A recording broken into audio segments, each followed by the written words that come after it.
Welcome to Pretty Lies and Alibis. Let's seek the truth and travel the long road to justice together. What you know, Alibiers? Welcome to another episode of Pretty Lies and Alibis. I'm Gigi. Hope you guys are having a good Thursday. Been a busy week here. My high schoolers are back in school. My youngest starts Monday, so been running all over, getting things. You know how it is. Real quick, good news. Judge Boyce has approved Nate Eaton's request from East Idaho News to live stream that hearing next week on the 16th. I know we all going to be watching that real close. Can't wait to see body language, see if they give each other googly eyes or if somebody's going to stare straight ahead and pretend like the other doesn't exist. So anyways, real quick, want to give a big thank you to Celeste and Brian for your donations. I do appreciate that. Quick music fact before we get started. Jimi Hendrix could not read music and taught himself to play the guitar. John Lennon told Playboy the Beatles also could not read or write music. Other famous musicians who could not read music: Bob Dylan, Aretha Franklin, Eric Clapton, and Elvis Presley. There you go.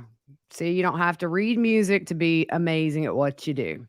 All right. So, where we left off, we were talking about the move to Rexburg, and we got around August 31st. So we know on the 30th is when Colby says that he last saw everybody.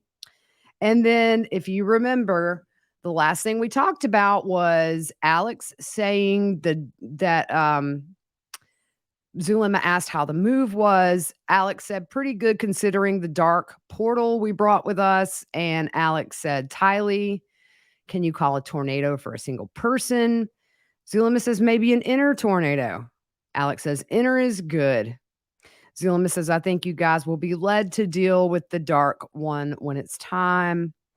Alex says, agreed, it's true. Lord have mercy. All right, so last night I was also going through the documents again. Like I said, we may time travel a little bit backwards when I find something I didn't include. This is kind of minor, but in the documents last night, I found that Jason Mao had to give his financials to Chandler PD.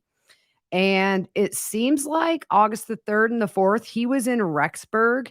He bought some pizza in Rexburg on the 3rd and a purchase at BYUI on the 4th. And it also showed payment for a rental car and gas. Actually, I think the 3rd was BYUI and pizza. Anyway, so it doesn't seem like Glory was there at the time, but, you know, it's Rexburg. And he's named in these documents. So anyways, on August 30th, we're going to go back again. Zulema texted Lori wanting to come say goodbye before they leave Arizona for Rexburg. So at 12:41 p.m., Zulema asked, what are you guys doing this evening? I want to come by and say goodbye.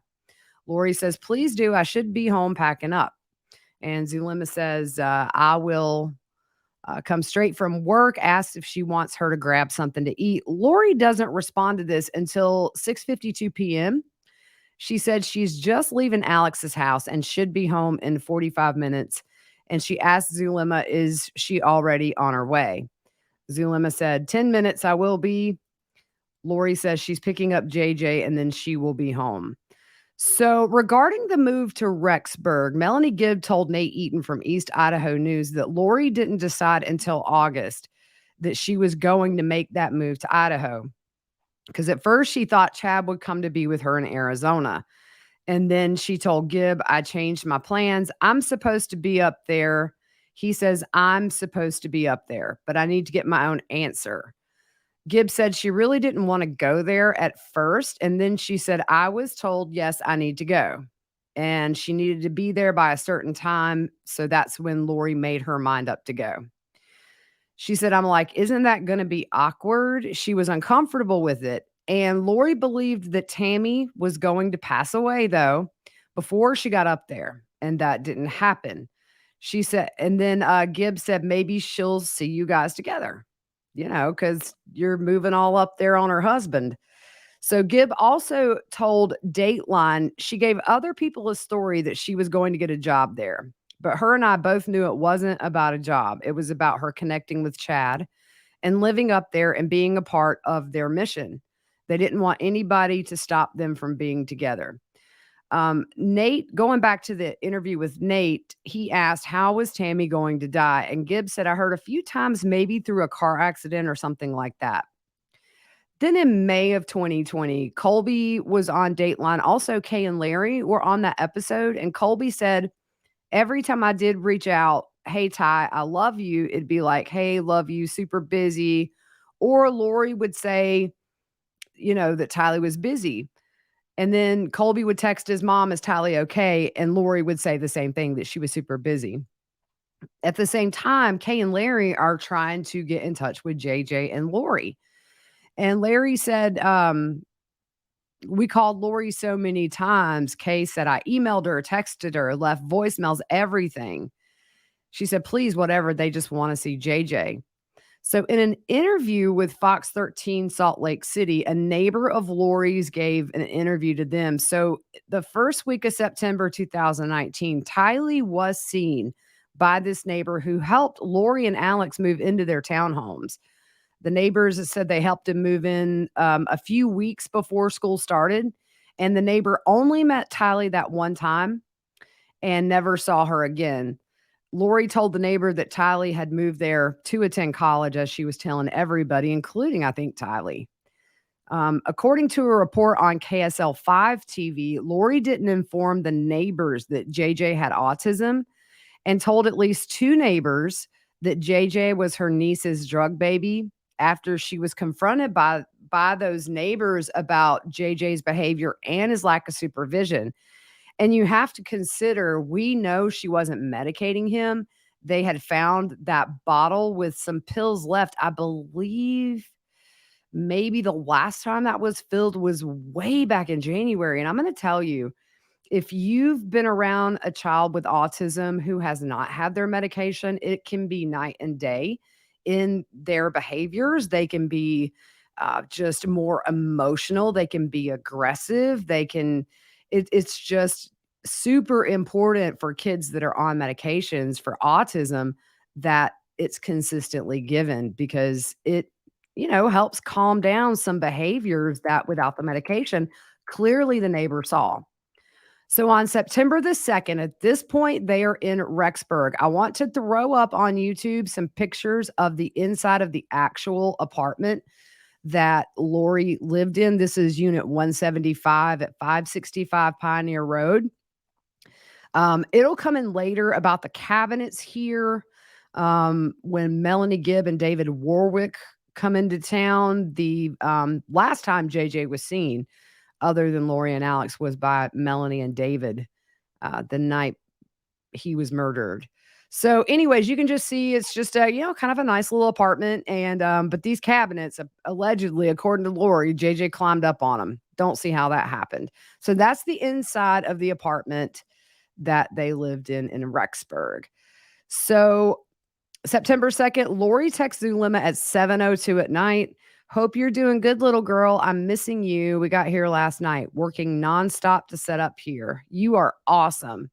I felt a lot about the earthquakes while we passed over Hoover Dam in Vegas. It's going to be bad. San Andreas will destroy it.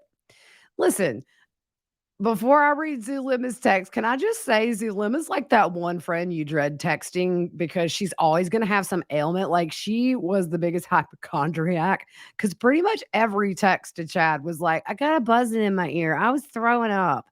So Zulema says, I was attacked so horribly yesterday. I spent the day in bed. Chad is working on me, but he said they put spiritual toxins in me. I felt like I've been poisoned. Everything was coming back up. Feel much better now. Zulema, girl. That's what we call either norovirus or food poisoning. Ain't no spiritual toxins in there. So she goes on to say, I bought my ticket to see you guys on the 15th, and I'm very excited to be there. I noticed the day after we worked on the earthquakes, there was one on the coast by Oregon, but then I started looking south down the line of the fault. There were earthquakes all the way from Mexico to South America and 8 earthquakes off the coast of Antarctica. It was crazy. Lord Jesus, help me with this woman. Okay, so September 3rd, Lori enrolls JJ at school in Rexburg. And at 10 a.m., Alex texts Lori asking what she was doing. So Lori responded she was working on Z's, which is zombies. He says, "What did you decide on username and password?" Alex would tell Lori that he was proud of her and says, "No more Z's, zombies." Lori replied, "We are trying to get to the bottom of what we need to do to eliminate them completely. I'm sure you will be told also." Alex says, "I'm going to get lunch and probably go to the range to sight in my rifles." That's literally what it says. Probably a typo. Lori says, "Hey, bad news on our brother." Alex says, "What's that?" Lori says, "Z." Alex says, "Really? When was that?" How convenient. Lori says, "As of early January." Well, remember, early January is when Alex and Charles, we don't know if they started talking that early, but we know by the end of January, they were actively talking about Lori being cuckoo for Cocoa Puffs. So Alex says that explains his interest in Charles. Lori said Ned recruited him shortly after. This is why. He's part of the 24. Alex says that made sense. Wow. Lori says more sad news. Guess who is the final Z of the 24? And Alex says Pops or Brandon. And then it's redacted. I don't think that they liked their dad very much. Janice and Barry both were low on the trusted people list, but Lori said, "Nope. Think of Judas, who loved me completely, then turned against me." Alex says, "Tell me." Lori says, "Yes, our sweet Adam. He's in paradise, the real Adam. It finally makes sense." So Alex wanted to know, when did it happen? And Lori says, about the time he turned. It makes sense. He being dedicated to Brandon and Ned. Alex said, "So February?" And Lori says, "Yep." Alex wanted to know, how did Adam die, or was he forced out? Lori said, "It's crazy, I know, but it's sad and true. Now we know all 24. Forced out, I think, with his anxiety, he wasn't strong enough to fight back." And Alex puts in, Lori says JJ is stronger, fights them off every day. Adam was a 3 light. JJ is a 4.3 light. Alex says that's when he yells, "No." And that's literally what he typed out, y'all. Lori said, "Yep." Alex says, "Are you going to tell Shish about Adam or question mark?" Shish, I would assume maybe is Summer, their sister, who I thought she said she didn't know anything about light or dark scales. Now, I'm kind of speculating here, and I talked on the last episode that I don't want to speculate, but I can't think of Shish. Who else would Shish be? Of course, they all have some funky names for people. Ain't no telling. Lori said no, and it's redacted. Trust level is too low. Alex says, "Okay, my lips are sealed." Lori says, "Good boy. Learning more. I'll fill you in this afternoon." So on September 3rd, Alex sends Zulema a picture of a rifle with the scope and says he's at the range. At 11:13 a.m., Lori responds to Zulema, "Can't wait for you to come here. Surely they are trying to stop you. They know you will love it here." And Zulema asks Lori if she can talk, and Lori says 5 minutes. So at 5:36, Lori texts Zulema, "Sorry, JJ had a super huge meltdown after his first day at school today. So much change. I'm trying to get him to bed early tonight, then I'll be free to talk, like in an hour or so." Of course, JJ is experiencing trauma. His dad has disappeared. He understands what heaven is, in spite of what Lori says.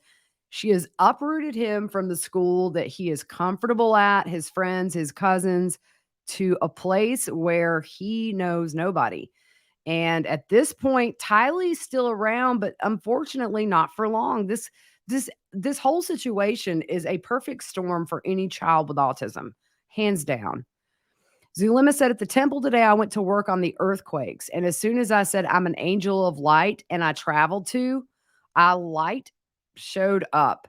The brightest, most beautiful light, and it stayed with me the whole time I worked in California and Utah. I was going to have you ask, who was it that came with me today? Lori said, oh, it was us. Our assignment is together. We appear as one light. Last time you saw us as two pillars. We are one now.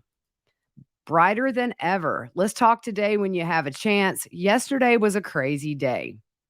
So you see, we're still just doing all this stuff about zombies and the 24 people. You think about it, a lot, pretty much all of this, other than body cam and interviews, comes from the Chandler document dump or the Gilbert document dump from Brandon Boudreaux's attempted murder.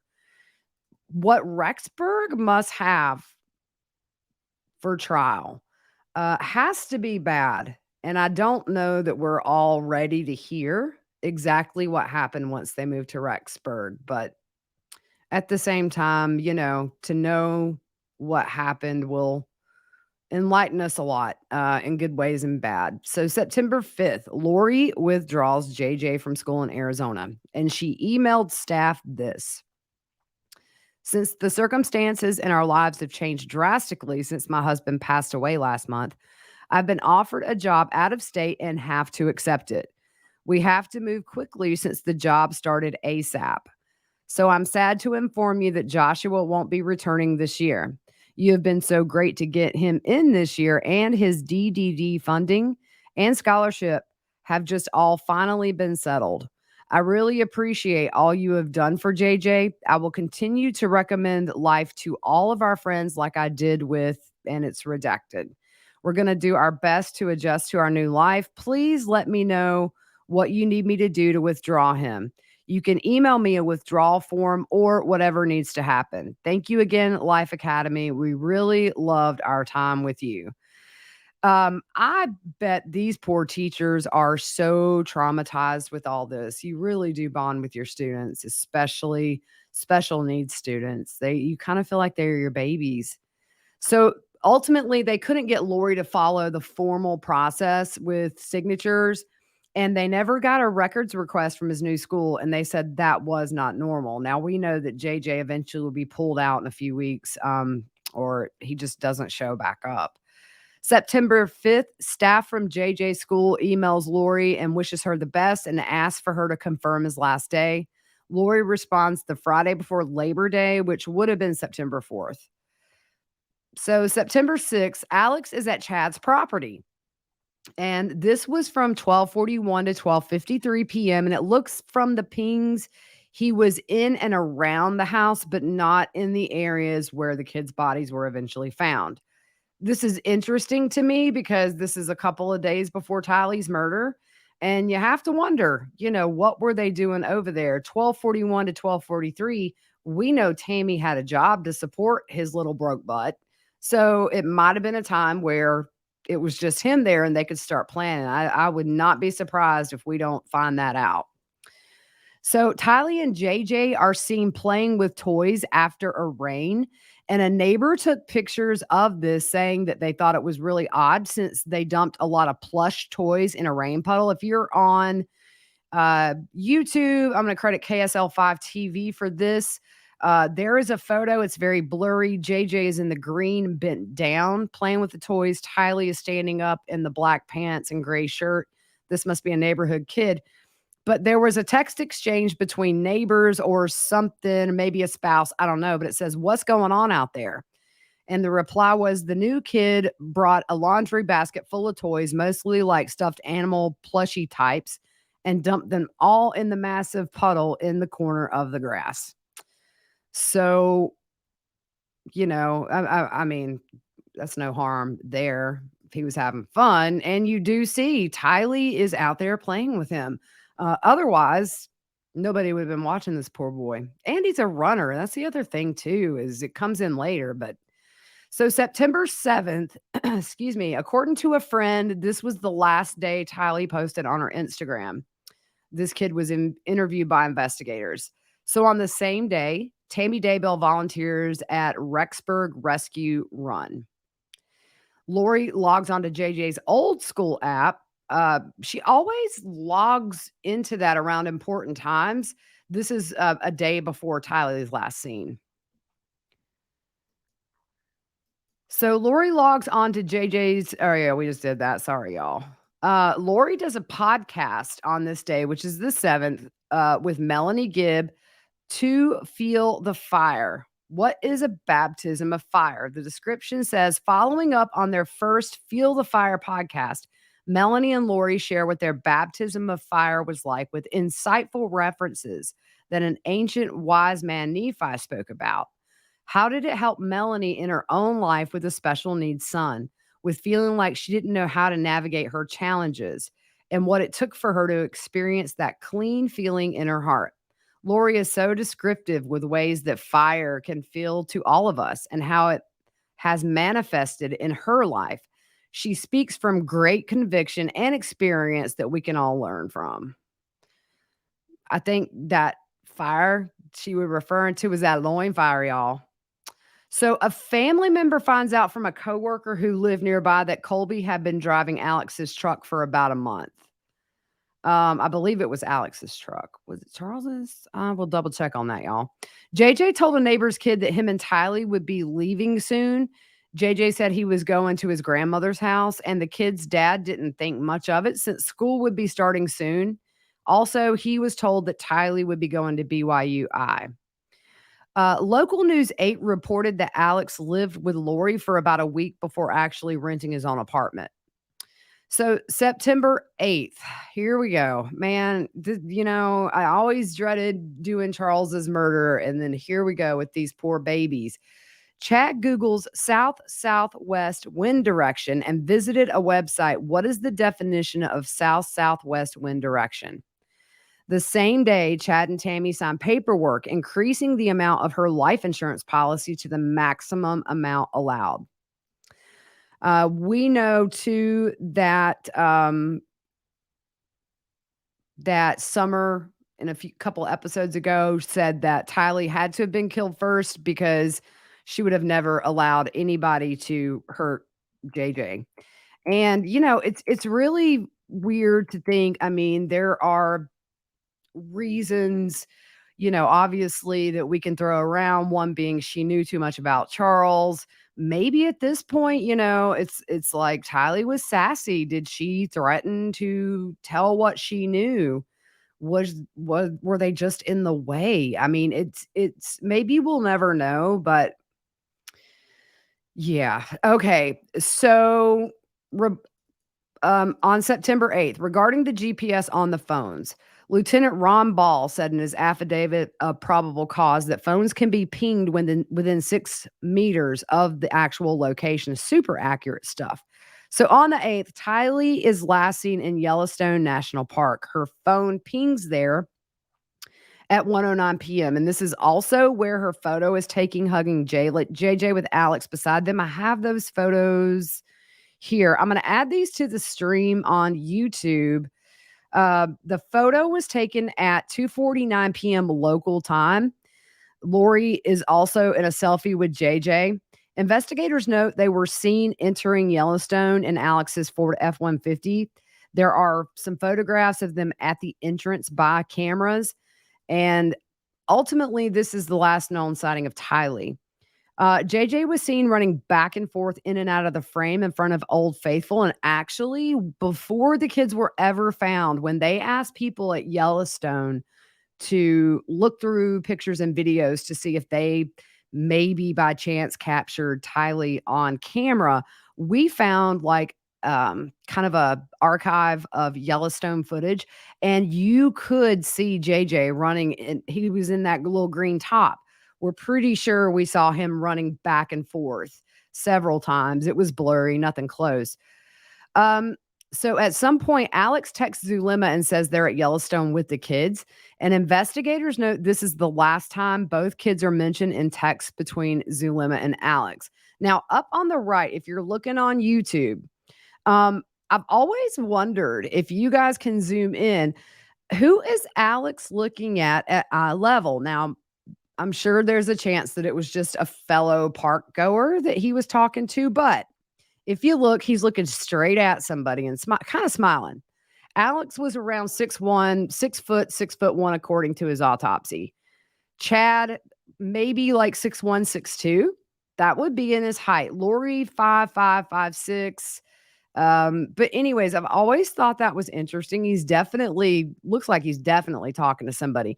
And here's the thing. We don't know where Chad was during all this time. We have not seen phone pings from him. That'll come in at trial. So is it possible Chad went to Yellowstone with them? I guess it definitely is possible. But it looks like he's talking to somebody who's on his eye level there. So anyways, here we go. At 6:40 p.m., Alex's phone exited the west entrance of Yellowstone. And from 6:45 to 7:02, cell phone data has Alex at Buckaroo's Barbecue Grill in West Yellowstone. At 8:37 p.m., Alex returns to Rexburg and is pinged at Lori's unit. So 9:35 to 9:53 p.m., Alex goes to a gas station named Mavericks. And I'm curious what they saw on surveillance when they went and pulled that footage. I also wonder what he bought. Hopefully that will come in. 10:44 to 11:15, Alex returns to Lori's apartment. 11:44, Alex is in his apartment. So now we're going to go after midnight into the night when we believe Tylee was murdered. From 12 a.m. to 12:44 a.m., he's in his apartment, but 2:42 a.m. to 3:37, that's a total of 55 minutes in the morning, Alex is at Lori's apartment. Now, investigators say this is significant because he's in there in the middle of the night, and this is the only time in September he was at Lori's between midnight and 6 a.m. My question is this. We got 3:37 is when he's in her unit. We don't pick him back up until 4:47 a.m. when he goes back to his own apartment. So we've got almost an hour there where we don't know where he was. They're not saying he was in Lori's. They're not saying he was in Alex's. Could it be that they left this part out on purpose because they didn't need to put it in that probable cause affidavit? Maybe.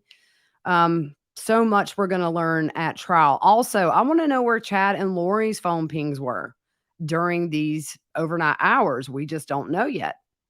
So at 8:59 a.m., Alex leaves the townhomes, and at 9:21 a.m., he is on Chad's property at the east end of the barn near the pet cemetery and the fire pit. So I'm going to throw another picture up here. I did this. This is a satellite image of the day that Tylee was buried, we think, on Chad's property. So you got the Daybell house, the pond where JJ's remains were found. You got the barn, and if you look where that arrow is pointing, there is a black piece of ground. Before this date, it did not show that there. So this is a satellite image of Chad's property taken on September the 9th, 2019. I believe it was later in the day when this was taken. So you've got a satellite miles and miles up in space, essentially showing the evil deed they did that day right there. Insane. And that's the thing is, number one, we know they were really brazen with how they did everything with talking about things on text. And, I always go back to Chad saying something about changing the beneficiary. And he says, I bet he couldn't do it after those 2 bullets in his chest. So, it's just they were not smart in a lot of ways. And clearly, because this is how they found the kids' bodies, is Alex had his phone. And they started looking at these phone pings and realized, wow, Tylee was last seen on the 8th. Let's see where Alex was on the 9th. Oh, Lori's house in the middle of the night, Chad's property. He was at this property the longest of any time he was ever there. So at 10:39 a.m., they don't know if either Alex left Chad's for a minute or his phone pinged on a tower in St. Anthony, which is about a 5-minute drive from Chad's property. Then we know back at 10:57 to 11:39, Alex is back at Chad's. So out of the 4 visits to Chad's property in September, this one was the longest, which is 2.5 hours. That hour during the night where there's a gap and they don't say where he is curious.